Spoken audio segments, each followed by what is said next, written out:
सपने देखो, सपने देखना चाहिए। हर किसी को हक है सपने देखने का, चाहे वो लड़की हो या लड़का, बेटा बेटी में कोई फ़र्क नहीं है। मेरे पापा बहुत गुस्सा हो गए थे। पापा हमसे 3 दिनों तक बात नहीं किए थे कि तुमने क्यों ज्वाइन किया। फिर मुझे लगा कि पापा खुश नहीं है, फिर मैं रिज़ाइन करके चली गई कि पोस्ट उनका रुतबा मुझे अच्छा लगता था। मुझे लगता था कैसे बनते हैं, लेकिन बचपन में मुझे पता नहीं था। फिर जब मैं यहाँ से ग्रामीण परिवेश में ही इंटर मैं यहाँ से की हूँ, लेकिन करत करत अभ्यास ते जरमती होत सुजान, रसरी आवत जात ते सिल पर परत निशान। बरदराज की वो कहानी आप सबने सुनी होगी। ठीक वही कहानी है कि जो कोशिश करने वालों की हार नहीं होती है और लगातार जब आप प्रयास करते हैं तो सफलता ज़रूर आपको मिलती है। नमस्कार, आप देख रहे हैं KoshiTimes.com और मैं हूं रविकांत कुमार। इस निशा आनंद जी हमारे साथ है। इन्होंने बताया कि तीसरी बार में इनको सफलता मिली है और कैसे मिली है, इन सब मुद्दों पर बातचीत करेंगे। सबसे पहले तो आपको बहुत बहुत बधाई, और हम ये जानना चाहेंगे कि क्या फीलिंग हो रहा है, कितनी खुशी मिली है इस सफलता से? बहुत ज़्यादा ऐसे मैंने बहुत मेहनत की है और उसका फल आज मुझे मिला। बस प्रेरणा मम्मी पापा के सहयोग से आज मुझे इतनी धैर्य के साथ मैं लगी रही और आज मैं सफल हुई। तो मुझे लग रहा है कि मैंने मेहनत जो किया उसका फल मुझे मिल गया। मैं बहुत खुश हूँ, बहुत खुश हूँ। खुशी लाजमी है, जब कोई मेहनत करता है और उसका फल मिलता है तो यह खुशी लाजमी है। एक बार पुनः कोशी टाइम्स की ओर से आपको बहुत बहुत बधाई। हमने थोड़ी सी जानकारी जुटाई, शिक्षिका से अब CEO बन चुके हैं। इस बीच का क्या सफ़र है वो ज़रा बताएं। जब मैंने शिक्षिका के पद पे ज्वाइन किया था तो फिर क्योंकि पहले मम्मी पापा भी शिक्षिका थे और मेरे फैमिली में दादा दादी और भी पूरी फैमिली टीचर ही हैं, तो फिर उन्होंने कहा कि नहीं तुम इससे ऊपर करो कुछ। तो फिर मेरा भी था। मैंने जब यहाँ देखा था कि ऑफिसर्स की पोस्ट उनका रुतबा मुझे अच्छा लगता था। मुझे लगता था कैसे बनते हैं, लेकिन बचपन में मुझे पता नहीं था। फिर जब मैं यहाँ से ग्रामीण परिवेश में ही इंटर मैं यहाँ से की हूँ, लेकिन जब ग्रेजुएशन मैं पटना से कर रही थी वहाँ पर मैंने सीनियर को देखा, क्योंकि जिस कॉलेज से मैं पढ़ी हूँ वहाँ कई सारे सेलेक्ट हुए हैं UPSC और BPSC में। फिर मुझे वहाँ पता चला कि ये UPSC और BPSC भी होती है और इस तरीके से ये सेलेक्ट होते हैं। फिर ग्रेजुएशन करने के बाद मैं इसमें लगी हूँ 2015 से, जब से BPSC कंटिन्यू अभी ले रहा है तब से मैं इसमें लगी हुई हूँ 56वीं 59वीं से। शिक्षिका से CEO तक का सफ़र आपने तय कर लिया है। जब आप क्या कहते हैं UPSC और BPSC जो मंजिल आपकी थी वो पता नहीं था, रास्ते के बारे में जब पता चला तो आप किस तरह से तैयारी शुरू की? मैंने ये सोच लिया था या तो ये या मैं कुछ ना करूं, क्योंकि मैंने टीचर से रिज़ाइन कर दिया था। उसी टाइम पे मैं रिज़ाइन कर दी और फुल्ली डेडिकेटेड होकर पढ़ाई के लिए चली गई। फिर मैंने कुछ टाइम तक पटना में किया और फिर इसके बाद मैं सिविल UPSC के लिए दिल्ली चली गई थी। वहाँ मैं UPSC की प्रिपरेशन कर रही थी, लेकिन जब से ये BPSC कंटिन्यू हुआ तब से मैं कंटिन्यूस इसी में लगी रह गई। कभी प्री मेंस इंटरव्यू ऐसे कंटिन्यू चलता रहा। तो बीच बीच में कभी असफलता भी मिलती है, जिस तरह से 3 बार आपको असफलता मिली, 2 बार। तो उस समय क्या फीलिंग्स होता था कि ये हमारे बस की बात है कि नहीं है?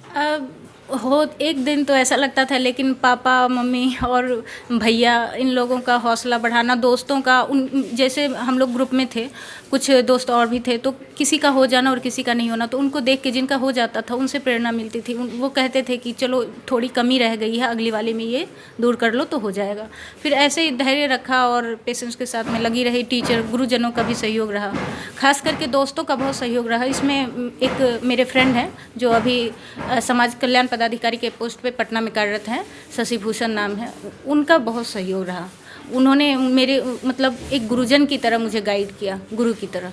और फिर मेरी दोस्त है जो अभी खुद वो भी CO में सेलेक्ट हुई है। हम दोनों साथ में पढ़ाई की और अभी साथ में सेलेक्ट हुए हैं। बहुत खुशी हुई। चलिए, बहुत खुशी की बात है। जिस तरह से आपने कहा कि हम ग्रामीण परिवेश में पढ़े हैं, हालांकि जो घर का माहौल था वो क्या कहते हैं, माता पिता जब शिक्षक हैं तो शिक्षा का माहौल ही होता है। तो हमें पता चला कि आप एक दिन के लिए शिक्षिका बनी थी। जी, पापा बहुत गुस्सा हो गए थे। पापा हमसे 3 दिनों तक बात नहीं किए थे कि तुमने क्यों ज्वाइन किया। फिर मुझे लगा कि पापा खुश नहीं है, फिर मैं रिज़ाइन करके चली गई। यानी कि पापा भी चाहते थे कि आप कुछ पापा बड़ा चाहते करें। थे कि ये टीचर तुम्हारे लिए नहीं है, तुम कुछ और करो। पापा मुझसे ज़्यादा मेरे लिए सोचते थे कि तुम इस डिजर्व नहीं करती, क्योंकि मेरे जो गुरुजन थे, जैसे मैं जहाँ जहाँ पढ़ाई की वहाँ से फ़ोन करते थे कि आपकी लड़की में वो क्षमता है कि वो आगे कर सकती है। तो पापा को लगता था कि आगे कुछ करेगी। जिस ग्रामीण परिवेश में आप हैं वहाँ आज भी बेटियों को बोझ समझा जाता है। ऐसे लोगों को क्या कहना चाहेंगे, खास करके ऐसे माता पिता को जिनके घर बेटियाँ हैं या जो बेटी पढ़ रही हैं उससे वो पढ़ा नहीं रहे हैं, बस एक फॉर्मेलिटी पूरा कर रहे हैं कि चलो सरकारी स्कूल भेज दो, पोशाक राशि मिल जाएगी, साइकिल मिल जाएगी, उसके लिए आप क्या कहना चाहेंगे? मैं तो जब भी तैयारी करती थी तब भी मैं ये सोचती थी कि जब मैं सेलेक्ट होंगी तो मैं यहाँ की लड़कियों को गाइड तो करूँगी ही, और मुझसे यहाँ जो उनके पेरेंट्स हैं उनको प्रेरणा मिलेगी कि वो अपनी लड़कियों को पढ़ा पाएँ। क्योंकि यहाँ पर मैं देखती हूँ कि ग्रेजुएशन करा दिया मुश्किल से, और वो कंपटीशन के लिए उन्हें तैयार नहीं करते, बस ये समझते हैं कि शादी किया दूसरे घर में भेजो। तो मैं ये मेंटलिटी अब बहुत बदल गया है। जब मैं गई थी यहाँ से प्रिपरेशन के लिए तब के माहौल और अब के माहौल में फ़र्क है। अब तो बहुत जागरूक हो गए हैं गार्जियन, और सरकार की जो योजनाएं आई हैं उनकी वजह से भी अब जागरूकता बढ़ी है। पर मैं चाहती हूँ कि और जागरूकता बढ़े। जैसे मैं अपने परिवार से पहली लड़की हूँ जो बाहर गई, और फिर सफलता, मुझे प्रेशर था कि अगर मैं सफल नहीं होंगी तो मेरे पीछे की जनरेशन का क्या होगा। तो मैं हुई हूँ तो प्रेरणा मिली है।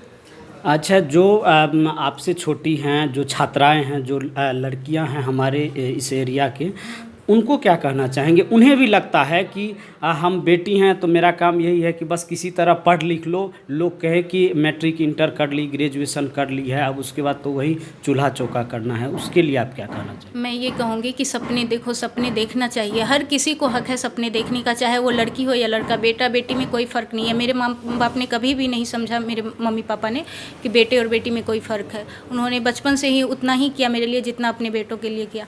तो मैं यही कहूँगी सबके पेरेंट्स से कि आप भी अपने बच्चों में फ़र्क ना समझे। बेटे और बेटी में कोई फ़र्क नहीं, वो दोनों ही नाम रोशन करेंगे और दोनों आगे आपका ख्याल रख सकते हैं। चलिए, आखिरी सवाल आपसे लेंगे, पढ़ाई के अलावा क्या मम्मी के कामों में, इवन किचन के कामों में कितना हाथ बटाते हैं? मैं ज़्यादा नहीं किचन में गई नहीं हूँ ज़्यादा, शुरुआत से ही नहीं, बहुत कम गई हूँ। चलिए ठीक है, हमारे कोसी टाइम्स के दर्शकों को क्या कहना चाहेंगे आखिरी बात? मैं ये कहूँगी कि अगर मुझे देख रहे हैं, सुन रहे हैं, तो आप भी अपनी लड़कियों को आगे बढ़ाएं, क्योंकि लड़कियां किसी से कम नहीं है। आज हर क्षेत्र में बढ़ रही हैं, तो आप भी अपनी लड़कियों को आगे बढ़ाएं। बहुत बहुत धन्यवाद कोसी टाइम्स को समय देने के लिए। इस वक्त हम मधेपुरा जिले के मुरलीगंज में हैं। शिक्षक दंपति की पुत्री ने बीपीएससी की परीक्षा में सफलता हासिल की है। जैसा कि उन्होंने बताया कि तीसरी बार में उन्हें सफलता मिली है। इस बीच में उन्होंने शिक्षिका से सीओ तक का सफ़र तय किया है। ये हमारा कोसी टाइम्स का सफ़र भी जारी रहेगा। आगे भी हम कई ऐसे छात्र छात्राएं हैं उनसे भी बात करेंगे, और जो खास करके बीपीएससी इस बार सफलता पाई है बीपीएससी की परीक्षा में, उनसे भी बात कराएंगे। उनका जो अनुभव है वो हम आप तक पहुंचाएंगे। तो आप देखते रहिए kositimes.com। और इस वीडियो के बारे में आप क्या सोचते हैं, और शिक्षिका से सीओ तक के सफ़र आपको कैसा लगा, कमेंट बॉक्स में ज़रूर बताइएगा। फिलहाल रविकांत को दीजिए इजाज़त। आप देखते रहिए kositimes.com।